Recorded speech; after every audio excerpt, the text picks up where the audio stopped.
Medic guns in Battlefield 1 are fantastic overall, but some are top picks and others suck. Time to rank them, including a secret glitch gun and all the DLC options you may or may not have seen. And importantly, what are your rankings? Let me know.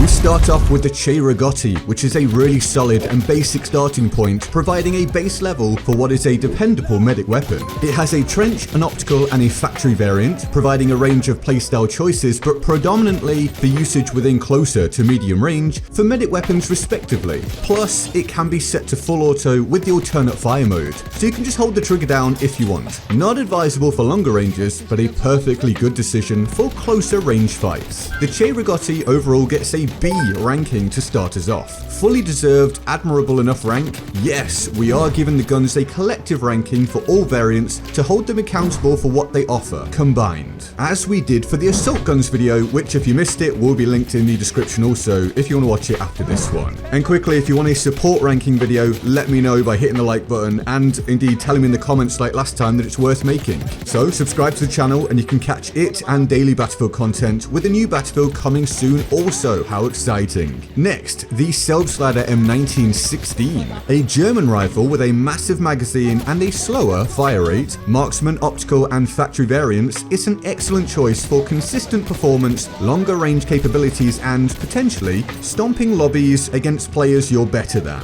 The reason I say that last point is because this huge magazine allows for so many kills without reloading, but you need either better positioning or better gunfight skills than your opponents so you can make up for the slower rate of fire than a fair few other options you'll come up against. It still requires 3 shots to the body to kill your C at the average engagement range. So I would have given this one an A once upon a time, dropping to a B here and there for less capable players, but now I'm actually just going to give it a B overall because of large issues with ping and connections these days on Battlefield 1, especially on the lowest population platform, Xbox, which is my platform unfortunately. This point will affect our rankings throughout, and the slower firing weapons suffer the most because if a bullet doesn't land, obviously you're more heavily punished than when you're using the faster firing guns. Still, it's a good weapon. Let me know in the comments if you disagree. Give me your overall rankings.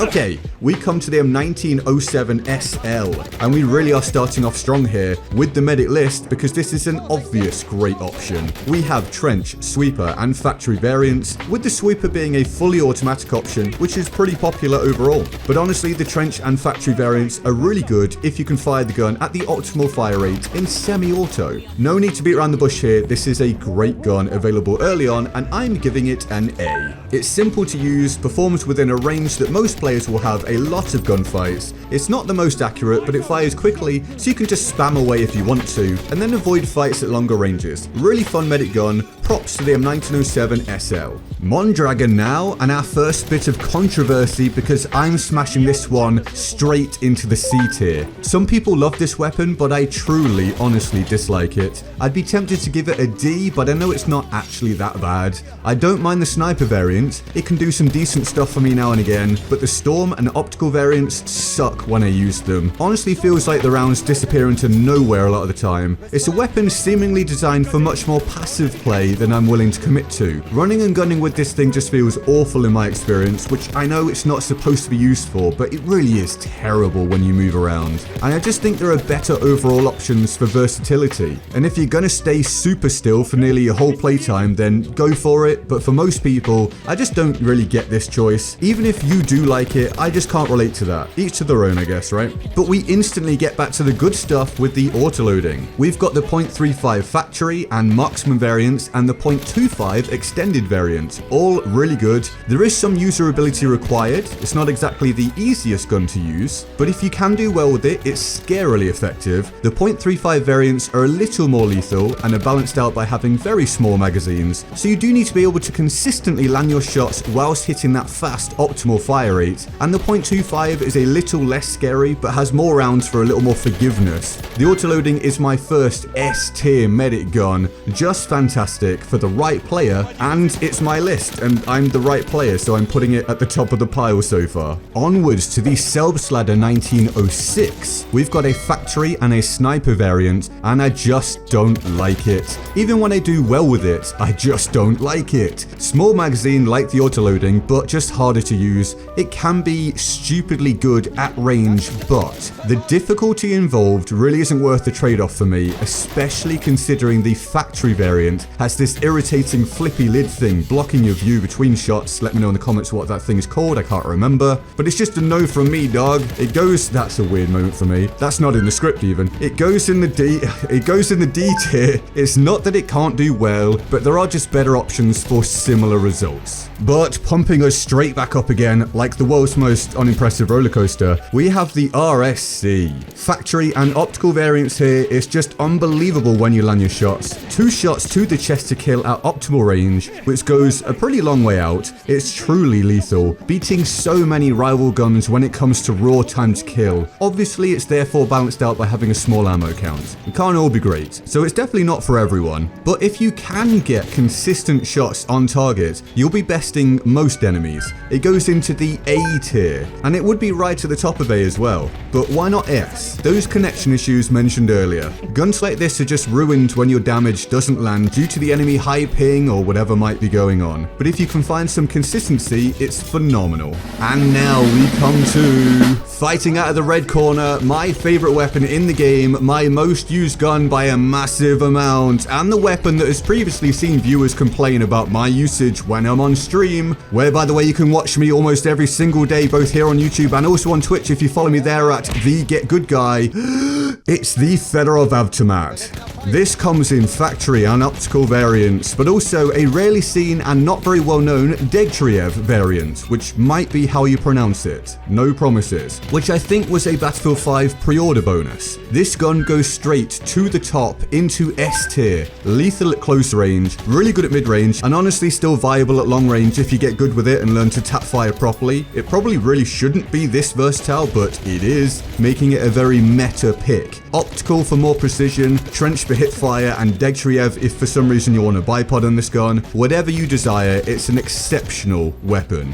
And now we plummet all the way back down again, because this is the General Lu factory and storm variants. They're incredibly similar in terms of performance, and I dislike them both. Some people really enjoy this thing, more often on PC than console from what I can tell. It's a small magazine medic rifle that has an alternate fire mode that makes it a bolt action rifle, which sounds really cool, but I just can't really be doing with the hassle. It's pretty punishing to use without feeling like a great min-max option to me. The iron sights are just okay, and it has a bug which sometimes causes a weird rapid look off to the side of the screen before snapping back when you're messing around with the fire modes or something. I hate it, to be honest. It gets an F. If you like it, then that's cool. You probably put it way higher up the list. For me, it's an F. Let me know why you don't agree if you don't agree. Next up, Farquhar-Hill. Storm and optical variants. This is one of those good old reliable options that feels like it also reaches above the usual performance level of those kind of weapons. It just feels good at a lot of things. Jack of all trades guns usually feel kind of meh at everything, but that in its own regard can be kind of a strength, debatably, whereas the Farquhar-Hill seems pretty good at a lot of things. It also just looks really cool, which doesn't matter for performance, but why look bad when you can look good? Am I right, gamers? Anyway, it gets an A. An A for aesthetically pleasing, or rather an A for being good at firing bullets, whichever you prefer. We make it now to the Howell Automatic. I just don't like this thing. That's going to be baffling for some, but to me it just feels like your bullets disappear into the ether unless you stay locked absolutely still, or even just focus on using the bipod. I guess somewhat similar to what I've said about the Mondragon. Yes, it can melt people at range if you just stay stationary with that bipod aimed down sight, but I'm never gonna just play that way, and plenty of LMGs can do that job, or a sniper whilst being able to move around. I'd prefer to use a gun that can do decent work at range, and then good stuff mid and short range, so I've got sort of all the options. Anyway, it has a factory and sniper variant, and it gets a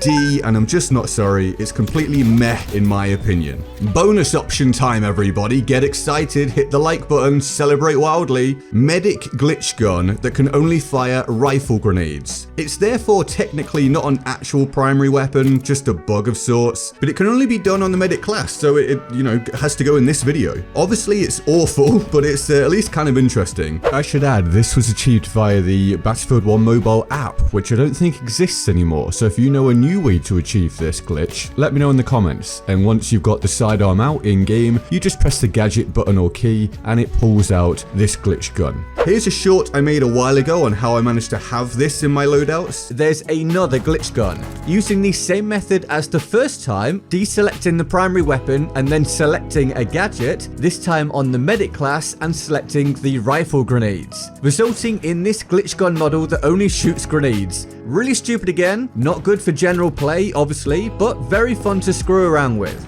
Now that's a cool short, huh? If you don't manage to catch those reliably on YouTube whenever I put them out, I also post them on TikTok, Instagram, and Facebook. You get 2 shorts every single day on those platforms. That's 56 shorts every 4 weeks. Links in the description, or search for GetGoodGuy or GetGoodGuy Official on TikTok. Anyway, yeah, it sucks.